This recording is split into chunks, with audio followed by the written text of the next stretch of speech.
আমি এখন ধারাপাতের মতো আপনাদের বোঝানোর জন্য বলতেছি, একটু মনোযোগ দিয়ে শুনবেন। বর্তমান যেই পরিবেশ চলতেছে, এই পরিবেশে যদি আমরা মরি তাহলে আমরা মুসলমান হয়ে মরবার পারবো না। লেখালেন, কাগজ কলমত লেখালেন। এখন যারা মরতেছে অধিকাংশই এরা মুনাফিক হয়ে মরতেছে। যে কোনো সময় আমাদের মৃত্যু হবে, যে কোনো সময়। তাহলে মুসলমান হয়ে মরা কেমনে যাবে, এই বিষয়ে একটু আলোচনা শোনার দরকার আছে। যুবক, কচিকাচা, মুরব্বী সবাই এক বয়সের হয়ে যান, তো সবাই এক বয়সের হয়ে যান। কারণ জুয়ান পরে মরবে, বুড়ে আগে মরবে, এ ধরনের কোনো কথা নেই। আমার এলাকার এই বছর যত লোক মারা গেছে, বিশ্বাস করেন, আমার এলাকার এ বছর যত লোক মরিছে একটাও বুড়া মরেনি, একটাও বুড়া মরেনি।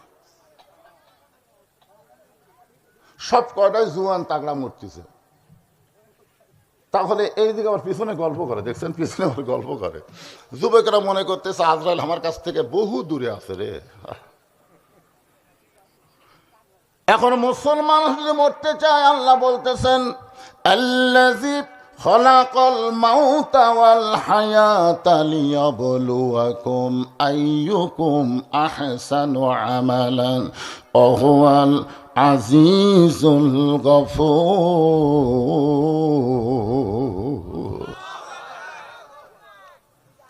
আমি এখন ধারাপাতের মতো আপনাদের বোঝানোর জন্য বলতেছি, একটু মনোযোগ দিয়ে শুনবেন। বর্তমান যেই পরিবেশ চলতেছে, এই পরিবেশে যদি আমরা মরি তাহলে আমরা মুসলমান হয়ে মরবার পারবো না। লেখালেন, কাগজ কলমত লেখালেন। এখন যারা মরতেছে অধিকাংশই এরা মুনাফিক হয়ে মরতেছে।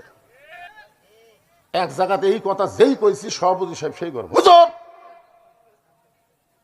আপনি এত বড় কথা বলেন, মুনাফিক হয়ে মরতেছি তার মানে। আমি সভাপতির হাত ধরে বললাম, ভাইজান আপনাকে মসজিদে জুমায় কত মুসল্লি হয়? তো বলতেছে না হলেও তো 250 হবে। আমি বললাম আপনাদের মসজিদে ফজরের নামাজে কত মুসল্লি হয়? তখন বলতে 3-4 জন হয়। আমি বললাম এই 3-4 জন ছাড়া বাদ বাকি সব হলো মুনাফিক। কারণ রাসূল বলেছেন ফজর এবং এশা যারা জামাতের সাথে পড়বে না এরাই হলো মুনাফিক। তাহলে প্রত্যেক গ্রামে জুমাত মুসল্লি কত হয় আর ফজরের নামাজে কত হয় হিসাব করার দেখার আছে না নাই? কথা কোন আছে না নাই? আমরা যদি মুসলমান হয়ে মরবার চাই তাহলে এই পরিবেশ পাল্টাতে হবে। এই পরিবেশ যদি পাল্টাতে চায় তাহলে সমাজ পাল্টাতে হবে। সমাজ যদি পাল্টাবার চায় তাহলে রাষ্ট্র পাল্টান লাগবে। মানুষের তৈরি সংবিধান চলবে না, একমাত্র আল্লাহর কোরআন চলবে। কারা কারা রাজি? 2 হাত তুলে আল্লাহকে দেখান। লিল্লাহে তাকবীর। আল কোরআনের আলো। এ ঘরে ঘরে কয়া এই কাম হবে না তো, কারণ রাষ্ট্র পাল্টান লাগবে। তাহলে ঘর জ্বলে কাম হবে, জাগা মতো মার দেওয়া লাগবে, জাগা মতো। বলে কোন কি মতো? যে বলবো আল কোরআনের আলো, আপনারা বলবেন সংসদে জালো। আল কোরআনের আলো, কোরআন হাদিস যেখানে, দুনিয়ার মুসলমান লিল্লাহে তাকবীর। দুনিয়ার মুসলমান, আওয়ামী লীগ, বিএনপি, জাতীয় পার্টি, জামাত, তাবলীগ, পীর মুরিদি, আমরা বিচ্ছিন্ন না, আমরা সব এক হব। জোরে কোন কথা ঠিক কিনা? আপনার বলেন তো বাংলাদেশের কোন জায়গায় সব দলের মুসলমান এক হয়? জানাজাত। কথা দুটাই ঠিক।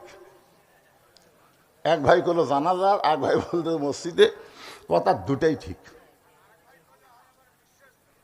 ও আর একজন বিশ্বাস তোমার কথা,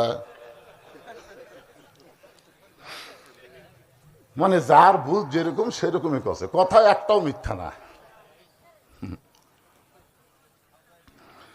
আমি বাংলাদেশের যারা গোঁড়া আওয়ামী লীগ তারপর জিজ্ঞাসা করছি মসজিদ কার ঘর? এক বাক্যে বলছে হুজুর আল্লাহর ঘর। আমি বাংলাদেশের গোড়া বিএনপি গোড়া, ওই গোড়া বিএনপি বলছি মসজিদ কার ঘর? আল্লাহর ঘর। তাবলিগ, পীর মুরিদি, জামাত ইসলাম যত দল আছে ভাই, মসজিদ কার ঘর? আল্লাহর ঘর। আজ পর্যন্ত কোনো দলের মুসলমান বলেনি মসজিদ উমুকের ঘর, এ কথা বলেনি। সবাই এক বাক্যে বলছে মসজিদ আল্লাহর ঘর। এজন্যে খেয়াল করে দেখবেন, মসজিদে যখন কেউ ঢোকে তখন দল হিসাবে ঢোকে না, সবাই আল্লাহুম্মা আফতাহলি আবওয়াব রহমতিক ডান পায়ে ঢোকে। জোরে খান কথা ঠিক কিনা? ঢোকার পরে যখন নামাজের সময় হয়ে যায়, জামাতের সময় হয়, কাতার যখন সোজা হয়, তখন কিন্তু কেউ আওয়ামী লীগ, কেউ বিএনপি, কেউ জাতীয় পার্টি ভিন্ন ভিন্ন কাতার হয় না, বরং সব দল ভাঙ্গে এক কাতার হয়। কয় কাতার? মনে করেন যদি আওয়ামী লীগ 4 আঙ্গুল সামনে যায়, বিএনপি যদি ওর কাছে থাকে, ওই কি খাড়াই থাকবে? কারণ 27 গুণ সওয়াবের দরকার। কয় গুণ? 27 গুণ সওয়াবের জন্য ওর হাত ধরে মারে টান। আওয়ামী লীগকে আমার টানিস খেন, পায়ের দিকে খেয়াল কর, কাতারে দাগ দেওয়া আছে, দাগ বরাবর দাঁড়া। সবাই যখন দাগ বরাবর দাঁড়ায়, ফেরেশতা বলে আল্লাহ খবর কি? বলে সবাই বিশ্বাস করে মসজিদ আমার ঘর, তাই মানুষের রাজনীতি চলে না। যেদিন থেকে বাংলার সব দলের মুসলমান বিশ্বাস করবে গোটা বাংলাদেশ আল্লাহর, সেদিন মসজিদের সৌন্দর্য সমাজের মধ্যে কায়েম হয়ে যাবে। আপনারা বলেন তো, মসজিদ কার? বাংলাদেশ কার? মসজিদের মধ্যে যে বিশ্বাস নিয়ে ঢোকেন, বাহিরে বের হলি আর সেই বিশ্বাস থাকে না। এই জন্য আমরা সবাই বলবো দুনিয়ার মুসলমান, এই সবাই বলেন দুনিয়ার মুসলমান। মাশাআল্লাহ। এখন আসেন,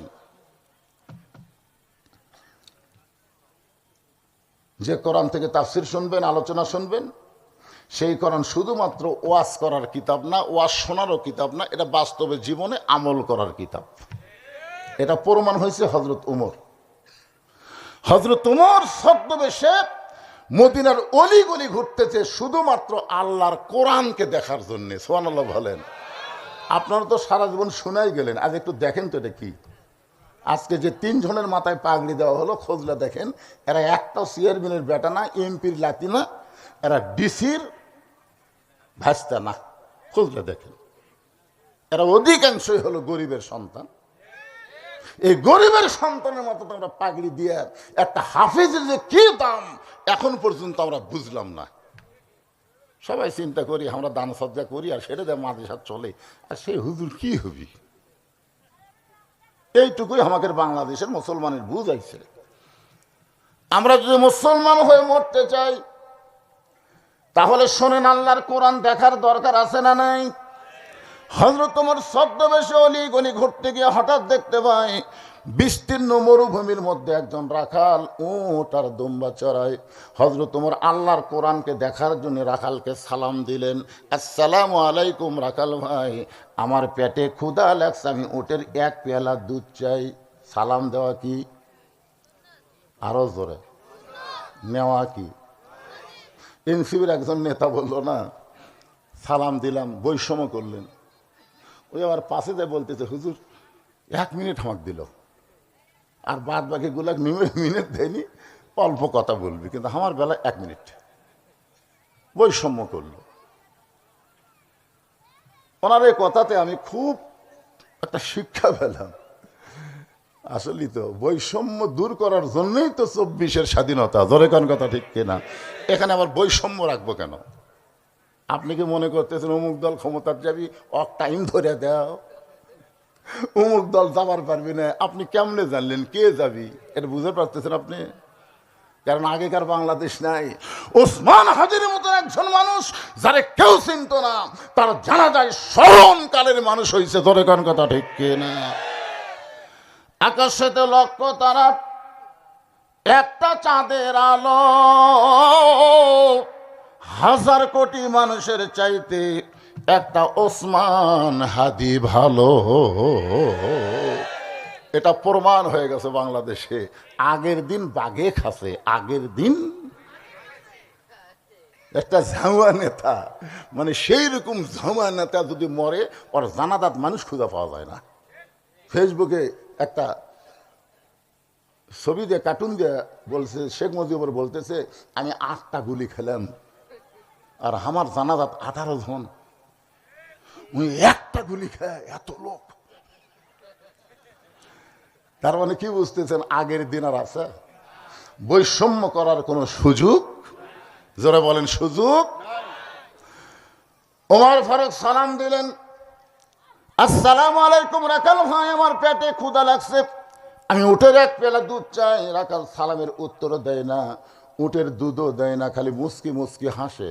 ওমর ফারুক বলে, রাখাল আমি তোমার সালাম দিলাম, সালামের উত্তর দেও না, উটের দুধও দিবা কি দিবা না সেটাও বলো না, মুস্কি মুস্কি হাসো কেন?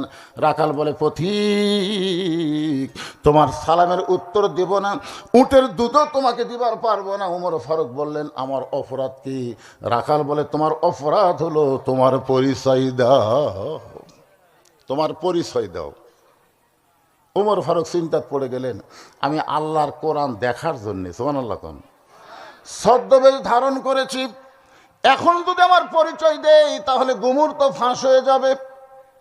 ওমর ফারুক যখন চিন্তা করতেছেন, এমন সময় আল্লাহর কোরআন বলে, ওমর রাখাল যখন তোমার পরিচয় চাইছে, তুমি আসল পরিচয় দাও।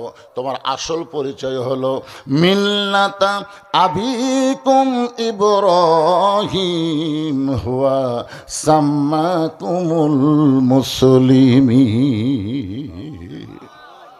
আমরা কি হয়ে মরবার চাই? কথা বলেন। তাহলে আমাদের জাতির পিতার নাম কি? এই ইব্রাহিম আলাইহিস সালাম যদি না বলেন তাহলে আপনি মুসলমান হয়ে মরবার পারবেন না। এটা কি আমার বাপের কথা না আল্লাহর কথা? তো আল্লাহর কথার সাথে আপনার একমত না দ্বিমত? তাহলে আমাদের জাতির পিতার নাম কি?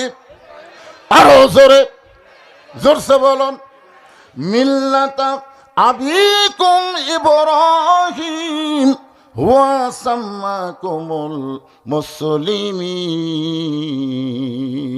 ওমর ফারুক বলে, রাখাল আমার পরিচয় যখন জানতে চাও, আমি হলাম একজন মুসলমান। রাখাল মুস্কি মুস্কি হাসে। ওমর ফারুক বলে, আবার হাসতেছো কেন? বলে, হাসার কারণ হলো আসল না নকল। কারণ এখানে যারা মাগরিব এশার নামাজ না পড়া বা শুনতেছে, আপনি যতই মুসলমান বলেন, আপনি কিন্তু ভেজাল। ছোট ছোট বাচ্চারা ঠিক তো ঠিকই বলি, কি খবর? মাশাআল্লাহ। লা সালাত লা দীনা, যার নামাজ নাই তার কোনো ধর্মই নেই। যার নামাজ নাই তার কোনো ধর্ম নাই, দিন নেই। লা সালাত লা ঈমানা, যার নামাজ নাই তার ঈমানও নেই। এশার নামাজ মাগরিবের নামাজ না পড়ে যারা ওয়াজ শুনতেছেন, তারা যদি এখন থেকে নিয়ত করেন ফজর থেকে একটা ওয়াক্ত নামাজ বাদ দেব না, আল্লাহ বলে তোর নামাজ না পড়ার যত পাপ হয়েছে আমি আল্লাহ সব মাফ করে দিলাম। তাহলে এই নিয়ত কি করা যায় না ভাই? জোরে গান যায় কি যায় না? কারণ যে কোনো সময় আমার মৃত্যু হবে। নামাজ অবস্থায় যদি মৃত্যু হয়, আপনি কবরে যাওয়ার সঙ্গে সঙ্গে যখন মুনকির নাকির আপনাকে প্রশ্ন করবে, মান রব্বুকা, তোমার রবকে প্রশ্ন করবে না? যারা নামাজ পড়েনি তারকে মুখত আল্লাহ আসবি। নামাজ পড়তে পড়তে যারা মারা গেছে মুসলমান হয়ে, যেই বলবে মান রব্বুকা, তোমার রবকে, নামাজ খারাপ হবে। নামাজ আপনার কিছুই করা লাগবে না, আপনার নামাজ দাঁড়াবে। এই মুনকির নাকির, কাকে রব সম্পর্কে প্রশ্ন করতেছিস? কাকে? বলে যে লোকটা কবর শুয়ে আছে তাকে। কেবল আরামের ঘুম দিল, কেবল আরামের ঘুম দিল, আর এখনই মান রব্বুকা। মুনকির নাকির বলতেছে, ভাই তুই যে পেঁচাল বাড়িস, তুই কে রে? আমি বললাম নামাজ। আমি নামাজ। যে লোকটা মসজিদ ঢুকেই নিয়ত করার পরেই বলেছে আলহামদুলিল্লাহি রাব্বিল আলামিন, রুকুতে গিয়ে বলেছে সুবহান রাব্বিয়াল আযীম, সেজদাত গিয়ে বলে সুবহান রাব্বিয়াল আলা, সারা জীবন রব রব করে জিকির করলো, আবার মরার পরে একই রব। মুনকির নাকির কয়, আল্লাহ তোমার বান্দাকে মান রব্বুকা প্রশ্ন করার পরে নামাজ যে খাবা খেয়েছে, আল্লাহ বলে যে নামাজ যে কবরে আইছে তার রবের উত্তর হয়ে গেছে। নামাজে হে মরবেন তো পড়লেন না, যে কখন মরবেন জানেন? এই ছেলেবেলে, ওয়াজ যদি শুনবার চাস তো বস, চিল্লা চিল্লি করি, হাতত কি বেলুন টেলুন দিছে নাকি?